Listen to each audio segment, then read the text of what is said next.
Welcome to the Piston Fanatic. I'm your host, Dave Dalton, and I'm excited to share my passion and perspective of our Detroit Pistons as we go on this fantastic voyage together. I've been a diehard Piston fan since the days of Dave Bing and Bob Lanier. I've also been the varsity basketball coach of a very successful program in northern Michigan. I want to thank all of you so much for listening, especially my old longtime listeners. Really appreciate you guys and girls. And tonight, our Pistons pulled out fourth win in a row, 114 to 103 against the Jazz to improve our record to 6-2. So nice win. Not the most exciting win in the first half. We struggled to score. We were down by 2 at halftime, and we were lucky we were down by 12 at one time, and then Duren scored the last 12 points of the second quarter. He was impressive, and we cut it to 2. And then in the third quarter, we hold them to 14 points, but it's still not over. You would think that would just sink a team, but yeah, we don't always play great, but I'm telling you, a win in the NBA is a win. The Jazz have won like about 3 games. Walker Kessler just went down for the season, so he didn't play. He would have made a big difference, but yeah, everybody's missing. Tobias missed another game, and we still don't have Ivy, so that's 2 starters, so you can always say things, but yeah, it was awesome. Cade Cunningham, he had 3 points in the first half. He also had 3 fouls. And he was 1 for 4, I know, at the start of the game. And in the third quarter, he scored 9. So he had 12 points at the end of the third quarter. And then he did his Cade thing. He scored 19 points in the fourth quarter. For the second game in a row, I don't know if he's now past Tyrese Maxey. He was second to Tyrese Maxey for points scored in the entire league in the fourth quarter. So now he has 86 points scored in the fourth quarter. So yeah, it's amazing. It's amazing how he can struggle or not even get shots off, and then all of a sudden he can just destroy teams. I'm just shocked. They're very well coached. The Jazz, I really admire their coach, but why they didn't just jump him and trap him and blitz him, I don't know. They don't have, a lot of great defenders on their team anybody that could really just shut him down. So, but like I said, they beat the Celtics 105-103 in their last game. So, yeah, they're not a terrible terrible team, excuse me. Yeah, so I watched Duren play tonight. He just was crazy. He had 22 points and 22 rebounds. I mean, he is a man-child. Cade said after the game that he thinks that Duren's going to be one of the best, eventually going to be the best post player in the league. Cade has all our admiration and respect. It's going to be interesting. I think maybe we should have signed him. Now we got to wait till the end of the year, and so I think he's going to be demanding over $30 million a year. So yeah, he's bet on himself, and I think he's going to win that bet. But Asar started the game 2 for 7. He struggled, he just kept missing. He kept flipping it up there. But then what did he do the rest of the game? He was 5 for 5. So he ended up scoring 18 points and had a really efficient game. And again, we have these 3 guys, 4 counting Stu, and 5 counting Holland, and 6 counting Ivy.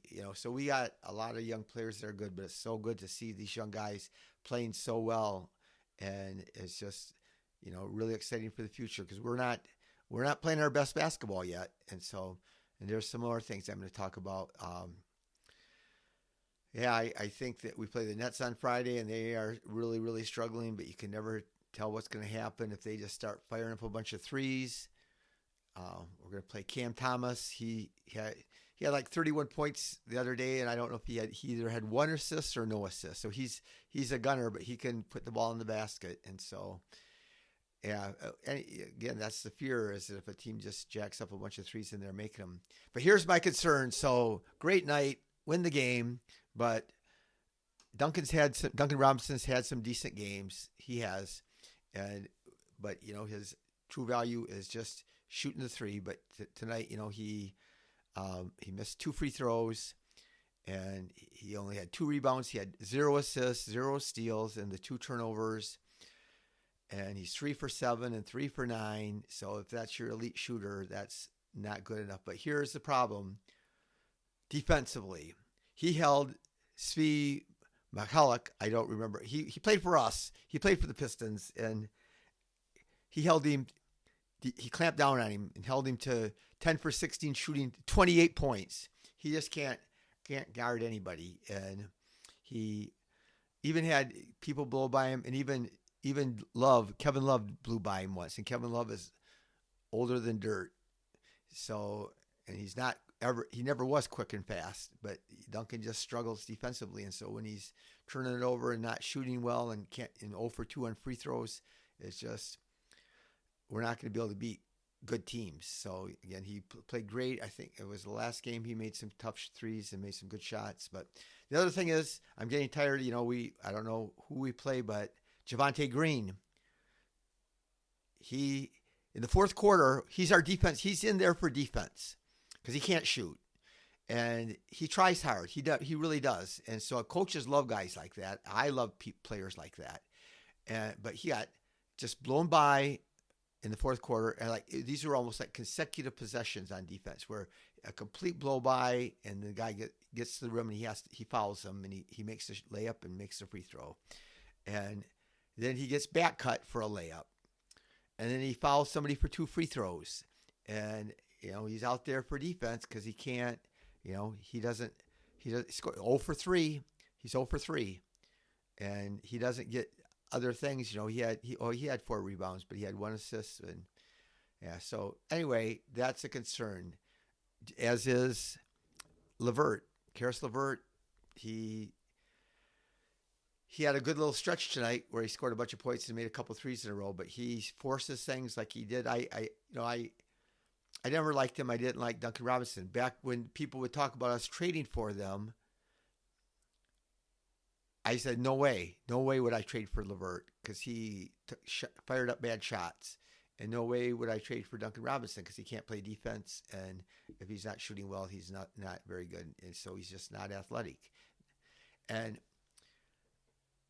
I was all on board.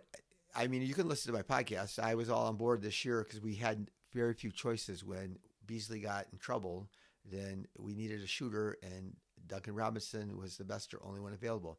I had heard, I hadn't seen it, that LEVERT played better with the Cavs and with the Hawks last year, and he was more efficient, didn't force up bad shots when in his early years. He just forced up bad shots. He can make shots, he can get to the rim, but he will shoot fadeaway jumpers forced with the guys hanging all over him, and those are low percentage shots. And he's 3 for 8 tonight. And so, and he doesn't do much else. He had 3 turnovers, and so he had 2 rebounds, 1 assist, and he's out there. And JB in the press conference after the game mentioned that it's hard, and it is when you come in there and play limited minutes. He tried to make excuses for him. I was confident that he would be good. So they both can still be good. I'm hoping, I'm cheering for them both to be good. So make no mistake about it. I want them to be good, and they still have potential. We need them to be good. But we really need Ivy to come back, and so maybe that will make a big difference if he can come back and play like I think he can. So, but we did have some guys play good defense. So Keontae George, he's been tearing up the league. He looked bad tonight. He was 6 for 18 and 1 for 5 on threes, and he struggled. And we had Asar and Ron Holland guarding him, and that was a nightmare. Ron Holland, if he wasn't a young player, I think, or on a better team, I think they would have called the foul on Ron, because usually they call all the fouls on Ron.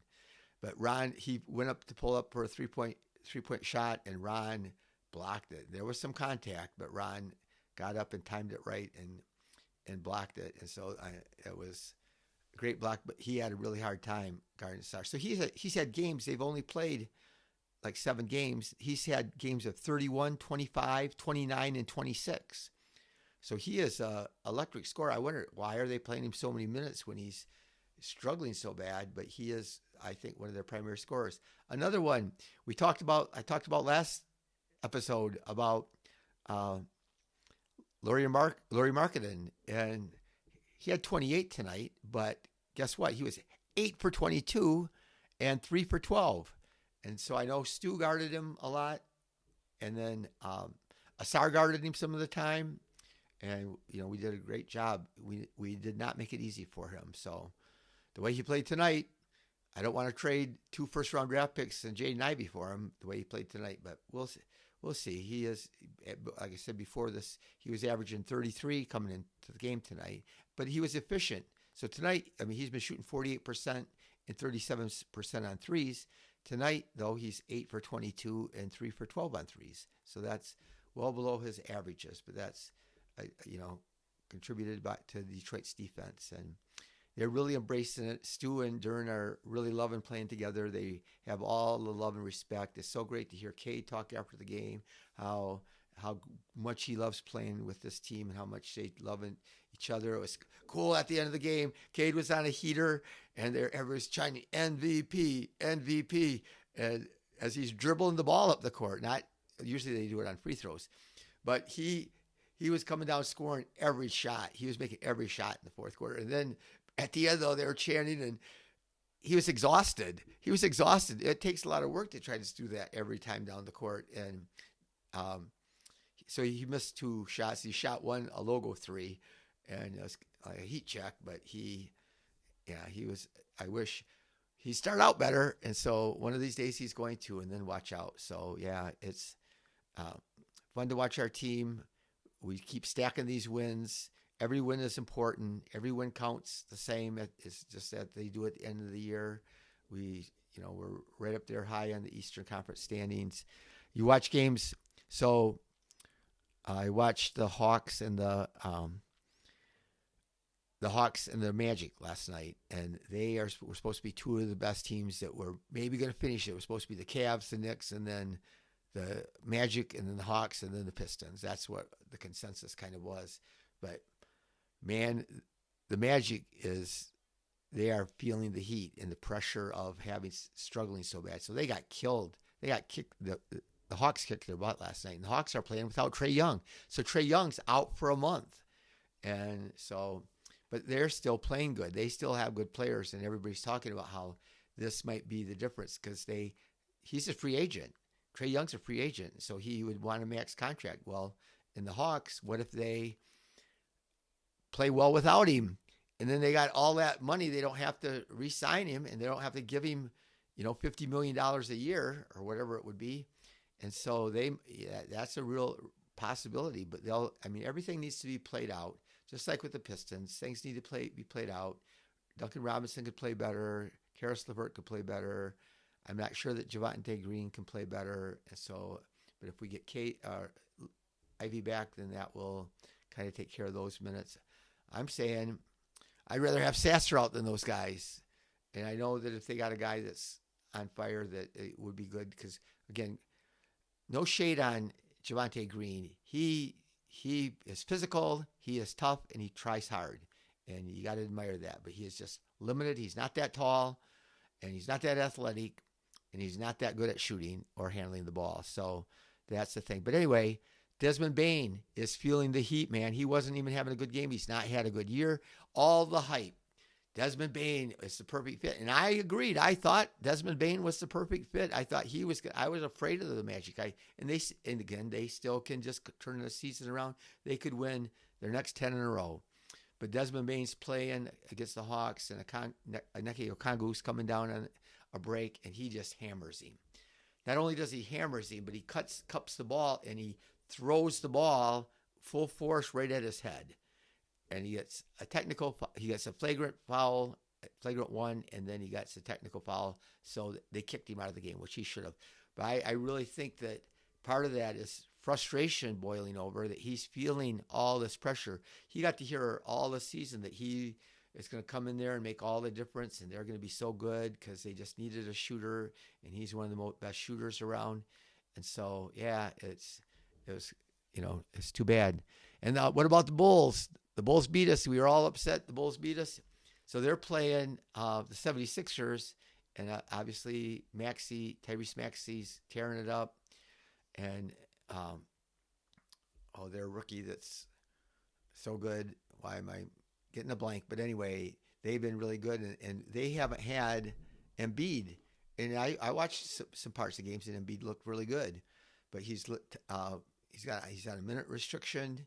But anyway, so they're up 24 on the Bulls, and what happens? The Bulls come back and get them, and Giddy has just been out of this world, and he had like a 29 point, 13 rebounds, 12 assists, something crazy like that last game. So yeah, it's going to be interesting. But again, even though you get disappointed and what's going on, and we're struggling with the Jazz, but it's just one game at a time, one win at a time, and we just keep on stacking them and keep on trying to get better and get Ivy and Tobias healthy and see where things go from there. But thank you very much for listening. You guys mean a lot to me, and I hope you leave some comments if you have any suggestions for me. If you have any questions you want me to answer, leave those there in the comments. But I really appreciate all of you. Be the reason that somebody feels happy, and go Pistons.